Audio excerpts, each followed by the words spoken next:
नमस्कार दोस्तों, एक बार फिर से इजराइल के प्रधानमंत्री बेंजामिन नेतन्याहू भारत की तरफ देख रहे हैं कि हमने गलियारे को लेकर जो चर्चा करी थी, अब उसके ऊपर हमें काम कर लेना चाहिए। यानी ये नया कॉरिडोर बना देना चाहिए जिसे भारत इजराइल कॉरिडोर कहा जा रहा है। अब यहाँ पर सबसे बड़ा सवाल यह है कि अगर ये कॉरिडोर बन जाता है तो हमें कभी हॉर्मुज स्ट्रेट की जरूरत नहीं होगी, ना कभी स्वेज कैनाल की जरूरत होगी। और ये भारत के आस पड़ोस में जो चीन आकर बैठा है और चीन नए नए प्रकार के प्रोजेक्ट ला रहा है, कभी सड़कें बना रहा है, इसकी तो हमें कतई जरूरत नहीं पड़ने वाली।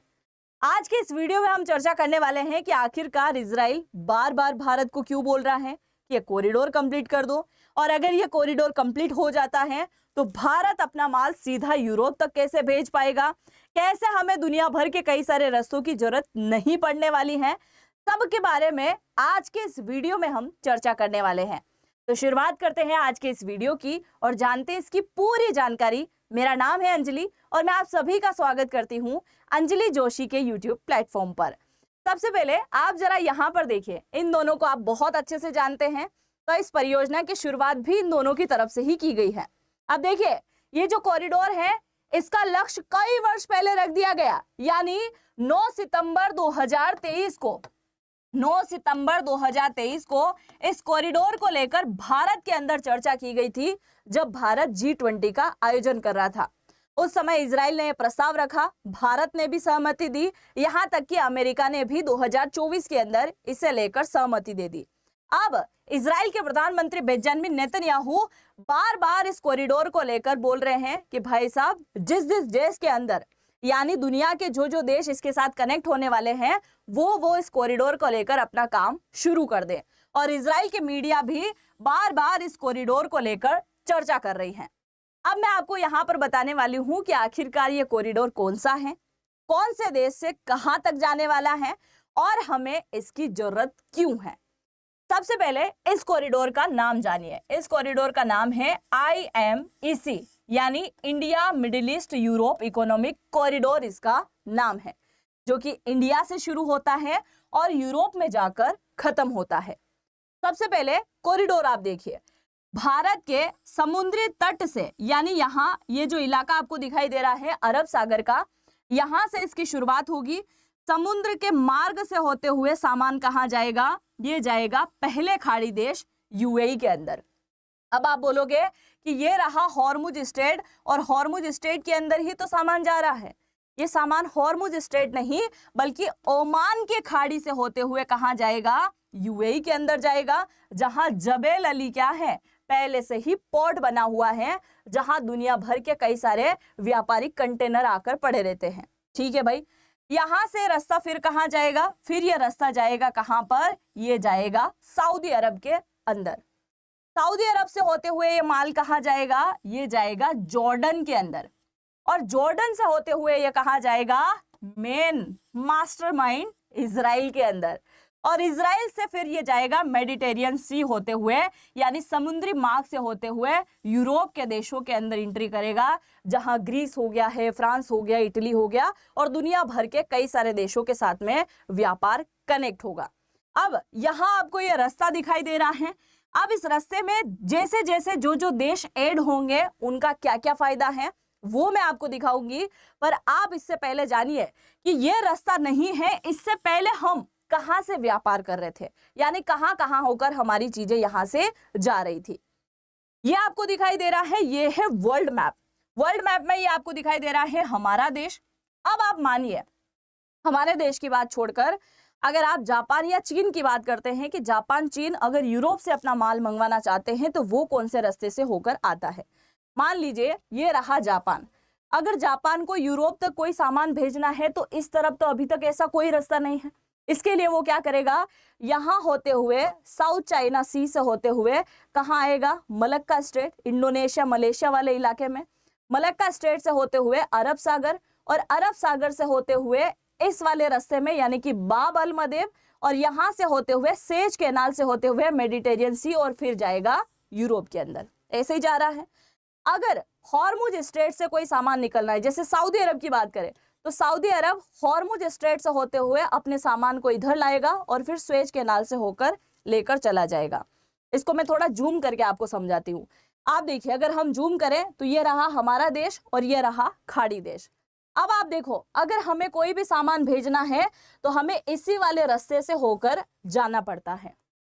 अब ये रास्ता हमारे लिए सुरक्षित नहीं है। क्यों? उसके पीछे की कई सारी वजह है। पहले वजह, आप सभी जानते हैं कि ईरान ने अभी हाल ही में धमकी दी है कि अगर हमारे बिजली ढांचे को उड़ा दिया, अमेरिका को बोला है कि अगर हमारे बिजली ढांचे को उड़ा दिया तो फिर हम दुनिया भर का व्यापार ठप कर देंगे, क्योंकि अब तक हमने हॉर्मुज स्ट्रेट बंद कर रखा है, कल से हम क्या करेंगे, ये वाला स्वेज कैनाल वाला रास्ता भी बंद कर देंगे। अब आप बोलोगे ये क्या दादागिरी है भाई, ये वाला रास्ता कैसे बंद कर देगा, यहाँ है ईरान, कैसे बंद कर देगा? तो ये बंद कर सकता है। कैसे बंद करेगा? इसकी वजह से। ये आपको दिखाई दे रहा है यमन देश, और इसी यमन के अंदर एक ईरानी संगठन बैठा हुआ है जिसका नाम है हूती। आप सभी ने सुना होगा, एक हूती हो गया है और एक इजराइल के बिल्कुल सिर के ऊपर लेबनान है जहां पर हिजबुल्ला बैठा हुआ है। ये दोनों संगठन क्या है? ईरान के पाले हुए संगठन हैं। और ईरान के इशारे पर ये जो हूती यहाँ पर बैठे हुए हैं, ये आए दिन ये वाला जो स्थान, ये जो गेट है, इसे कहते हैं बाब अल मदेब। इस इलाके से जो भी कोई जहाज निकलता है उससे ये आए दिन वसूली करते हैं, उन्हें धमकाते हैं, कई सारे जहाज के ऊपर गोलीबारी कर देते हैं। यानी ये किसके इशारे पर काम करते हैं? केवल ईरान के इशारे पर काम करते हैं। तो इनकी वजह से ये रास्ता बंद हो सकता है। दूसरा, ये जो स्वेज कैनाल वाला रास्ता है ना, ये बड़ा सकड़ा रास्ता है, और ये स्वेज कैनाल जो है प्राकृतिक नहीं है, इसको काट कर बनाया गया है, भूमिगत स्थान को काट कर बनाया गया है, इसलिए यहाँ पर टैक्स वसूल किया जाता है, पैसा लगता है। तो दिन भर में 80 से 90 हजार जहाज यहाँ से निकलते हैं, और हर एक जहाज को लाइन में खड़ा रहना पड़ता है क्योंकि बड़ा सकड़ा इलाका है, और इसकी वजह से कई हफ्ते लग जाते हैं यहाँ से कंटेनर को निकलने के लिए। एक तो पैसा भी देना है, समय की बर्बादी भी है, ऐसा शॉर्टकट किसी काम का नहीं है। एक वजह आपको दिखाई दी और एक रास्ता भी आपको दिखाई दिया। दूसरा, आप देखो, अभी अमेरिका ईरान के बीच में युद्ध चल रहा है।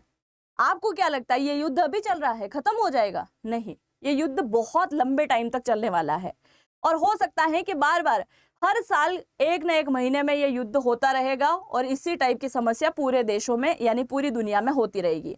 क्यों? क्योंकि जब जब ईरान के साथ लड़ाई होगी वो क्या करेगा? हॉर्मुज स्ट्रेट को बंद कर देगा।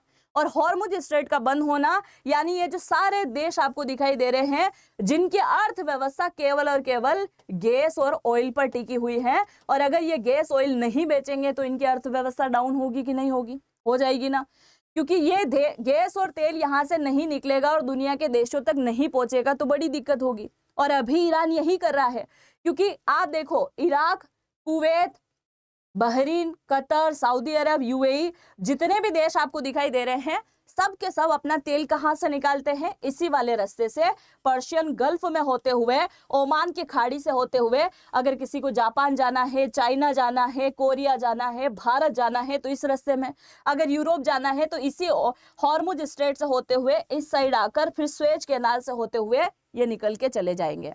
अब ईरान क्या करता है? हॉर्मुज स्ट्रेट बंद कर देता है, तो इनका तेल यही फंसा पड़ा है, निकलने नहीं देता है ना। और इसके लिए हमें ये नया रास्ते की जरूरत है। ये देखो, ये है हूती संगठन, माफ कीजिएगा, ये है एक ऐसा संगठन जो केवल दुनिया को परेशान करता है, और ये यमन के अंदर बैठा हुआ हूती संगठन है जो केवल और केवल लोगों को परेशान करता है। अब आप देखो, यहां पर आपको दिखाई दे रहा है हॉर्मुज स्ट्रेट, जहां से दुनिया भर के देश क्या करते हैं? अपना तेल भेजते हैं। अब ये जो नया रास्ता मैंने आपको बताया है, जो भारत, यूएई, सऊदी अरब, जॉर्डन, इजराइल और मेडिटेरियन सी से फिर ये पूरे यूरोप देशों तक जाएगा, तो इन देशों को फिर हॉर्मुज स्ट्रेट में तेल नहीं भेजना पड़ेगा, बल्कि ये क्या करेंगे? यूएई के अंदर तेल भेजेंगे, सऊदी अरब के अंदर तेल भेजेंगे, जॉर्डन के अंदर तेल भेजेंगे, और यहां से होते हुए तेल कहां जाएगा? इजराइल, और फिर यहां से चला जाएगा कहां पर? माफ कीजिएगा, यहां से कहां चला जाएगा? यूरोपीय देशों के अंदर चला जाएगा।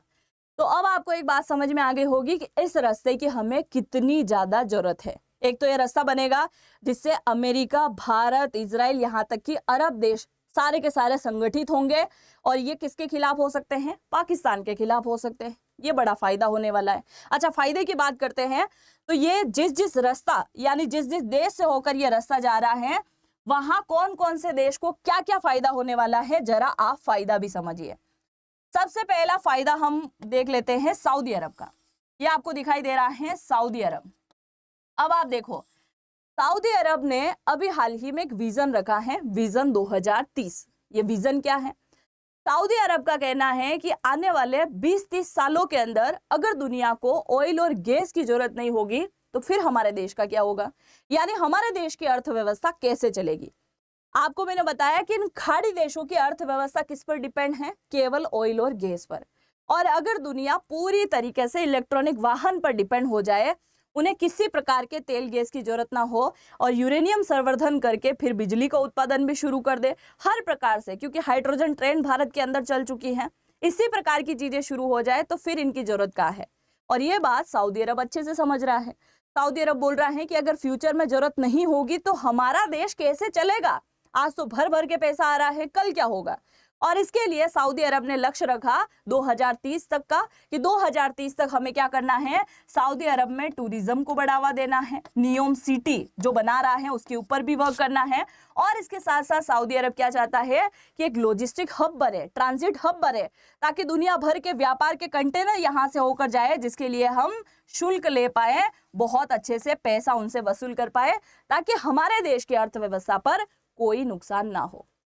पहली बात। दूसरे देश की बात करें तो ये आता है यूएई।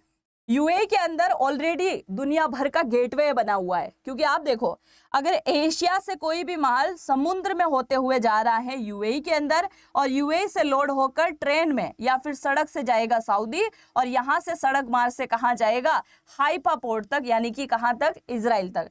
तो ये क्या है, सड़क मार्ग, जिसका बहुत अच्छे से पैसा वसूल करता है कौन, यूएई। यूएई का एक पोर्ट है जिसका नाम आपने सुना होगा, जबेल अली, जहां दुनिया भर के कंटेनर आ रहे हैं पहले से ही, तो इसको और भी ज्यादा मुनाफा यहां पर मिलने वाला है और दुनिया भर के व्यापार का बड़ा गेटवे यहां पर बन जाएगा। इसके लिए यूएई को भी बड़ा फायदा होगा। और फिर बात करते हैं हम किसकी, इजराइल की। इजराइल को क्या फायदा है? आप सभी जानते हैं कि इजराइल का नाम अभी दुनिया भर में लिया जाता है हाई टेक्नोलॉजी हथियार को लेकर। कई प्रकार के हथियार इसने बनाए हैं, हाई टेक्नोलॉजी की खेती भी ये करता है, दुनिया भर में अपनी सैन्य शक्ति के लिए भी प्रसिद्ध है। पर आने वाले टाइम में इजराइल व्यापार के लिए भी प्रसिद्ध होगा, क्योंकि यूरोप से आने वाला सामान सीधा कहां उतरेगा, यहीं पर, यानी पूरा समुद्री मार्ग कवर करने के बाद इजराइल, और फिर सड़क मार्ग यहां से शुरू होगा, यानी फायदा किसको होगा, इजराइल को होगा। तो इजराइल भी यहां पर बहुत बड़ा व्यापारिक केंद्र बन सकता है। और अब हम बात कर लेते हैं सबसे बड़े फायदे की, यानी हमारे देश की। अब आप देखिए, ये आपको दिखाई दे रहा है हमारा देश। जरा याद कीजिए इतिहास में जाकर कि सबसे पहले बड़ी बड़ी फैक्ट्रियां कहां हुआ करती थी, रशिया के अंदर। सोवियत यूनियन टूटा और जितनी भी दुनिया भर की कंपनियां रशिया के अंदर थी वो दूसरे देशों में चली गई। कौन से देश में चली गई? तो ये आ गई चाइना के अंदर। ठीक है, आज चाइना के अंदर दुनिया भर की कई प्रकार की बड़ी बड़ी फैक्ट्रियां हैं, यहाँ तक कि जापान, कई प्रकार के देशों को इसके ऊपर डिपेंड रहना पड़ता है, क्योंकि छोटे छोटे आइटम भी कौन बना रहा है, चाइना बना रहा है। अब आप देखो, चाइना फ्यूचर में ताइवान के साथ जब उलझेगा, लड़ाई चलेगी, युद्ध होगा, तो दुनिया भर की कई सारी कंपनियां यहां से उठकर कहां भगेगी, किसी और देश के अंदर जाएगी और एक ऐसे देश को ढूंढेगी जहां पर सस्ती मजदूरी मिल जाए, लोग ज्यादा हो, व्यापार बढ़े, काम भी बढ़े और यहां से सीधा माल दुनिया भर के देशों तक पहुंच जाए। तो इसके लिए कौन सा रास्ता है? फिर भारत ही रहने वाला है। तो चाइना की सारी कंपनियां उठ उठ के कहाँ आएगी? भाई साहब, हमारे देश के अंदर आएगी। यहाँ मैन्युफैक्चरिंग हब बनेगा, व्यापारिक हब बनेगा और कई प्रकार की चीजें यहीं से लोड होते हुए सीधा यूरोप तक चली जाएगी। तो ये किसके लिए फायदा होने वाला है? ये हमारे देश के लिए फायदा होने वाला है, पहला फायदा। दूसरा फायदा है, चीन और पाकिस्तान को हम यहाँ से एक बहुत ही खतरनाक झटका दे सकते हैं। कैसे? आप सभी जानते हैं कि चाइना में जब से शी जिनपिंग की सरकार आई है, यानी 2013 में जब से यह चाइना की गद्दी पर बैठा है, तब से लेकर इसने भारत को कवर करने का काम किया है। कभी पोर्ट बना रहा है, कभी रेलवे लाइन बिछा रहा है, कभी कुछ इंफ्रास्ट्रक्चर पर काम कर रहा है, कुछ ना कुछ ये कर रहा है। अब इसी के चलते इसको पता था कि आज नहीं तो कल हॉर्मुज स्ट्रेट बंद होगा, आज नहीं तो कल स्वेज कैनाल भी बंद होगी, और इसके लिए चाइना ने एक नया रूट तैयार करना शुरू कर दिया था कि मजबूरन भारत को किस तरफ आना पड़ेगा? भारत को चाइना की तरफ आना पड़ेगा। क्यों? क्योंकि अगर वो इस तरफ नहीं आता है तो फिर भारत को लंबा घूमना पड़ेगा। देखो, अगर ये रास्ता ना हो जिसके बारे में हम बात कर रहे हैं IMEC, अगर ना हो और फ्यूचर में हॉर्मुज और स्वेज कैनाल बंद हो जाए तो क्या हो सकता है। अब तक भारत कहां से व्यापार कर रहा है, स्वेज कैनाल से। अगर ये बंद हो जाए तो फिर भारत को यहां से होते हुए पूरे अफ्रीका का चक्कर लगा के फिर यूरोप की तरफ आना पड़ेगा। और अगर इन देशों के साथ में भी व्यापार करना है तो भी भारत को इतना घूमना पड़ेगा अगर ये रास्ता बंद होता है तो। और इसके लिए चीन पहले से ही चाल चल के बैठा है कि हमारे पास ही भारत को आना पड़ेगा, और इसके लिए ये बना रहा है वन बेल्ट वन रोड, है ना, BRI जिसे कहा जाता है, बेल्ट एंड रोड इनिशिएटिव भी इसे हम कहते हैं। ये आपको दिखाई दे रहा है हमारा देश, इसके ऊपर है ये चाइना। चाइना के शियान प्रांत से लेकर ये सड़क कहाँ तक जा रही है, यूरोप तक।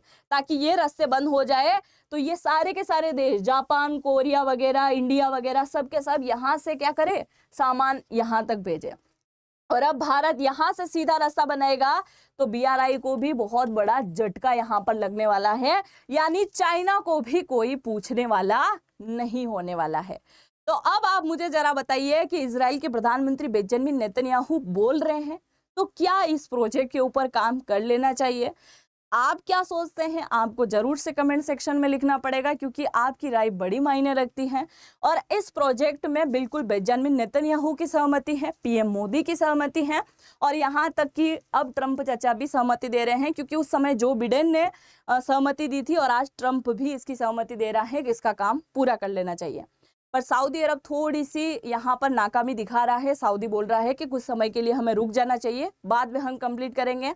बल्कि इजराइल बोल रहा है कि अभी का समय बिल्कुल सही है इसे काम कंप्लीट करने के लिए, और इसके लिए हर देश को अपने अपने स्तर से काम कर लेना चाहिए।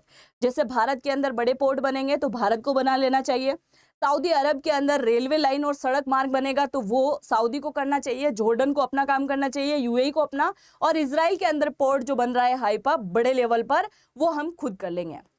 अब आप क्या सोचते हैं जरूर से कमेंट सेक्शन में लिखिएगा। और आप मुझे इंस्टाग्राम पर फॉलो करना चाहें तो आपको अंजलि वॉइस के नाम से ID मिल जाएगी, आप मुझे यहाँ से फॉलो कर सकते हैं। और अगर आप चैनल पर पहली बार विजिट कर रहे हैं तो सब्सक्राइब जरूर से कीजिएगा, ताकि इसी प्रकार के इंफॉर्मेटिव वीडियो सबसे पहले आपके पास पहुंच सके। मिलता है नेक्स्ट वीडियो में। जय हिंद, जय भारत।